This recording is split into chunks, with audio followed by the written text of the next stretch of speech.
Hello everybody. आज मैं आप लोगों को एक्सरसाइज 1.1 पढ़ाने वाला हूँ, जिसमें हम लोग कंपोजिट डिफरेंशिएशन को देखने वाले हैं।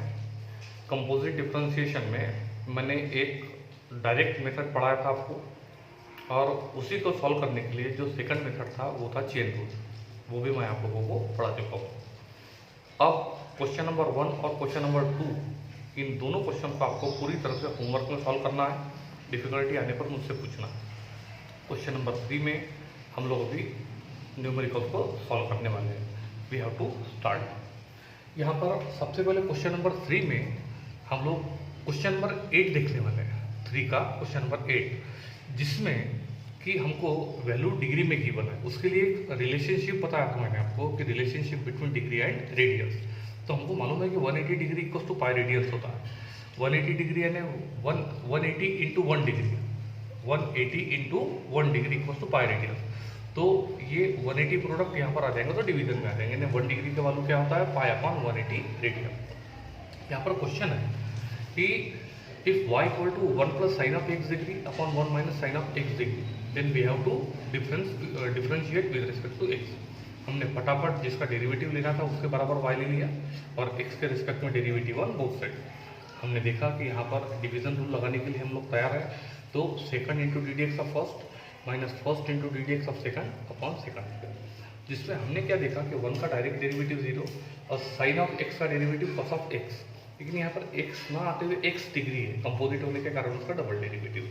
सेम ऐसा ही यहाँ पर किया कि 1 का डेरिवेटिव 0, साइन x का derivative cos of x, sine x degree का 0, cos of x degree composite होने के कारण उसका डबल डेरिवेटिव किया। अब यहाँ पर क्या हुआ कि आपने देखा कि ये x डिग्री का मीनिंग क्या हुआ? x into 1 degree. तो ये x इंटू 1 डिग्री, और 1 डिग्री का वैल्यू होता है पाई अपॉन 180 रेडियस।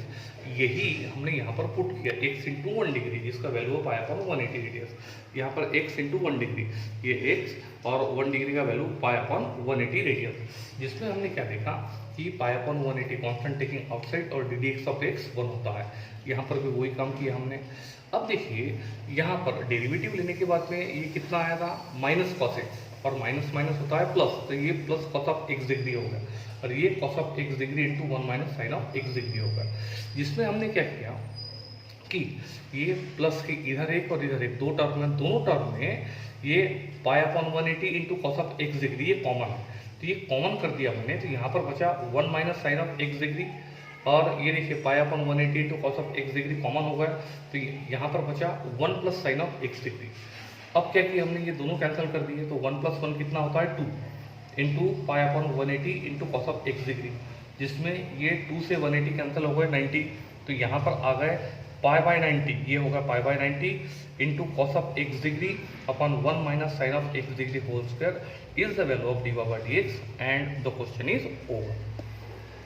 नेक्स्ट क्वेश्चन हम लोग देखने के लिए तैयार है, वो है इसका क्वेश्चन नंबर 10। यहाँ पर लिखा हुआ है कि y equal to e raise to power 2x minus e raise to power minus 2x upon e raise to power 2x plus e raise to power minus 2x, then find d by d x. हमने क्या कर दिया कि जिसका derivative लेना था उसके बराबर y ले लिया, और उसके बाद में हमने न्यूमरेटर और denominator more than one term दोनों को इंक्लूड इन ब्रैकेट कर दिया, और e raise to power 2x से न्यूमरेटर और डिनोमिनेटर में मल्टीप्लाई कर दिया, जिसमें this into first this into second, bases are equal powers are add, तो 2x प्लस 2x होगा 4x, और bases are equal powers are add, तो 2x माइनस 2x होगा 0।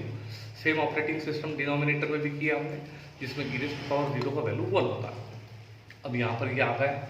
अब यहाँ पर क्या करना है? यहाँ पर बस एक डिवीजन रूल लगाना है, और डिवीजन रूल लगाने के बाद कैसे करना है आप लोगों को मालूम है, और इसका आंसर आने वाला है d by d x equal to 8 into e raise to power 4x upon e raise to power 4x plus 1 whole square, and the question is over.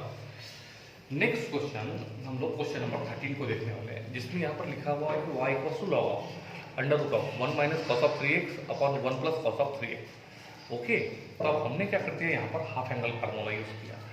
1 minus cos 2 theta equal to 2 sine square theta, theta यहाँ पर 3x है, उसका half हो जाएंगे, half angle formula है, और 1 plus cos 2 theta यानी 2 cos square angle का हो जाएंगे हाफ। ठीक है, ऐसे में ये 2 से 2 कैंसिल हो गए, sine square upon cos square tan square होता है with the angle 3x/2, square and square cancel, answer आ रहा है tan ऑफ 3x/2। ठीक है, अब यहाँ पर क्या किया अपने, सबसे पहले तो इसका अपन सिंप्लीफिकेशन कर लिया, x के रिस्पेक्ट में derivative on both the sides. ऐसे समय में log x का डेरिवेटिव 1/x कंपोजिट होने के कारण उसका डबल डेरिवेटिव कर दिया, जिसमें tan x का डेरिवेटिव होता है sec²x, फिर से x कंपोजिट होने के कारण उसका डबल डेरिवेटिव होगा। ठीक है, हमने यहाँ पर क्या कर दिया, 1/tan थीटा यानी कितना होता है cot थीटा, ओके, और tan x का डेरिवेटिव sec² कंपोजिट होने के कारण double derivative 3/2 constant taking outside, और ddx ऑफ x कितना होता है 1, जिसमें sec थीटा यानी 1/cos थीटा, स्क्वायर है तो स्क्वायर कर दिया, जिसमें यहाँ पर cos 2 है तो यहाँ पर 1 से 1 कैंसिल होगा। ठीक है, अब यहाँ पर न्यूमरेटर में बच गया 3 और यहाँ पर में आ गया 2 into sine of 3x/2 into cos of 3x/2, और जिसमें आप लोगों को मालूम है कि 2 साइन थीटा कॉस थीटा यानी कितना होता है साइन ऑफ 2 थीटा, यानी एंगल का क्या हो जाएंगे डबल, जिसमें डबल होने के कारण यहाँ पर वैल्यू आ जाएंगे कितने 3x। अब क्या देखा आपने, ये 3 और 1/sin थीटा यानी कितना होता है कोसेक थीटा, एंगल कितना है 3x, इसलिए इसका फाइनल आंसर हो गए एंड द क्वेश्चन इज ओ। अब यहाँ पर जो नेक्स्ट क्वेश्चन नंबर 14 आ रहा है, जिसमें मैंने आपको होमवर्क में दिया है, तो इसमें याद रखना इसमें भी सेम ऑपरेटिंग सिस्टम करना है, लेकिन आखिरी में आपको 5/4 मिलेंगे और डिनोमिनेटर में 4 आएंगे, और what is the meaning of 4, 2 into 2 हो जाएंगे, और what is the meaning of 2 into 2, 2 2 नजर आ रहा है, जिसमें एक 2 फार्मूला बनाने के लिए काम में आएंगे 2 साइन थीटा कॉस थीटा, यानी हो जाएंगे sin 2 थीटा, और जो एक 2 बच गए वो यहाँ पर आपको आंसर में दिख जाएंगे। इस प्रकार से सेम सीक्वेंस में आने के बाद फाइनल आंसर में आपको इसकी जरूरत पड़ने वाली है। हम लोग अभी क्वेश्चन नंबर 15 को देखने वाले हैं, बहुत इंपॉर्टेंट और बहुत बढ़िया क्वेश्चन है। If y equal to log of under root of 1 minus sine x upon 1 plus sine x, then we have to differentiate with respect to x के रिस्पेक्ट में derivative on both the sides. ये आखिरी system होगा अपना। सबसे पहले हम लोग इसका क्या करेंगे, सिंप्लीफिकेशन करेंगे। तो देखिए root of numerator upon denominator, इसका मीनिंग क्या हुआ, root of numerator root of denominator. अब हम क्या करेंगे, लॉग का formula number 2, log of numerator log of denominator. यहाँ पर डायरेक्ट डिफरेंशिएशन नहीं करना है, पहले सिंप्लीफिकेशन बाद में डिफरेंशिएशन। उसके बाद में क्या किया हमने, रूट यानी क्या होता है पावर में 1/2, ओके। फार्मूला नंबर 3 लगाते हुए पावर कहाँ पर आ जाएंगे, सामने आ जाए, okay. What is this, this is the simplification. अब हम क्या करेंगे, x के रिस्पेक्ट में derivative on both side, ddx of left hand side, ddx of right hand side, ddx of first term, ddx of second term, constant taking outside, दोनों term में कर दिया। log x का डेरिवेटिव 1/x कंपोजिट होने के कारण double derivative, यहाँ पर भी सेम ऑपरेटिंग सिस्टम किया है।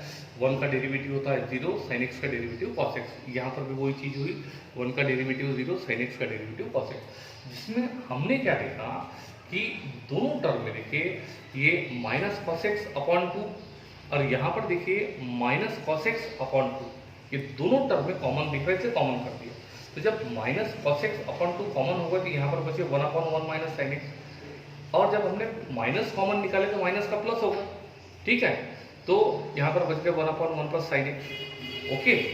अब हमने क्या कर दिया, यहाँ पर क्रॉस मल्टीप्लिकेशन करके नीचे का प्रोडक्ट कर दिया, जिसमें ये होगा कैंसल, 1 + 2 होगा 2 और a + b a - b a² - b², जिसमें 1 माइनस sin स्क्वायर थीटा यानी cos स्क्वायर थीटा होता है, जिसमें cos से cos कैंसिल हो गए, 2 से 2 कैंसिल हो गए, यानी कितना बचा 1/cos x विथ माइनस, और 1/cos थीटा यानी कितना होता है sec theta, and therefore dy/dx equal to minus sec, इसका फाइनल आंसर है। इसके बाद क्वेश्चन नंबर 19 को बताने वाले हैं हम, ठीक है। यहाँ पर गिवन डेटा है कि 25 to the power log of sec x to the base 5 minus 16 to the power log of 10x to the base 4, इसका डेरिवेटिव निकालना था, इसलिए इसके बराबर हमने ले लिया 1।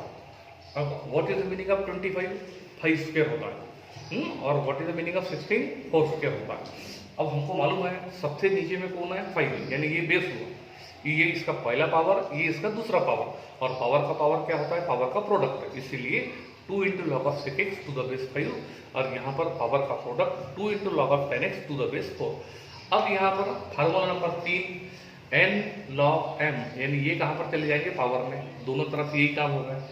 और ये फार्मूला मैंने आपको बताया था कि a to the power log of x to the base a, दोनों सेम है इसलिए डायरेक्ट आंसर आ जाएंगे x, ये दोनों सेम है इसलिए इसका आंसर आ जाएंगे sec x होल स्क्वायर, और यहाँ पर ये दोनों कॉमन है इसलिए इसका आंसर आ जाएंगे 10x स्क्वायर। जिसमें इसको अपन ऐसा लिख सकते हैं sec square x minus tan square x, and we know the identity relationship between tan theta and sec theta. 1 plus tan square theta equals to sec square theta, therefore sec square theta minus tan square theta equals to 1. What is this? This is the value of y with simplification. और अब आखिरी operating system क्या बच गया अपना, x के respect में derivative on both side, D D X of left hand side y और D D X of right hand side 1, जिसमें 1 का direct derivative 0 is the value of dy by dx and the question is over. तो everybody, इसमें exercise 1.1 में जो प्रश्न number 1 और question number 2, ये दोनों क्वेश्चन है कंपोजिट डिफरेंशिएशन, इसमें बखूबी आप लोगों को महारत हासिल है, इसलिए इसको आज के आज इसको सॉल्व करेंगे. तुरंत क्वेश्चन नंबर 3 में आएंगे. इनिशियल क्वेश्चन आप लोगों को बड़े अच्छे से आएंगे, उसको भी सॉल्व करेंगे. और जो इसकी इंपॉर्टेंट क्वेश्चन थे वो मैंने लेक्चर में लिखे दिए हुए हैं, तो इसके ऊपर प्रैक्टिस करके अपना कमांड बनाएंगे. Today's lecture is over.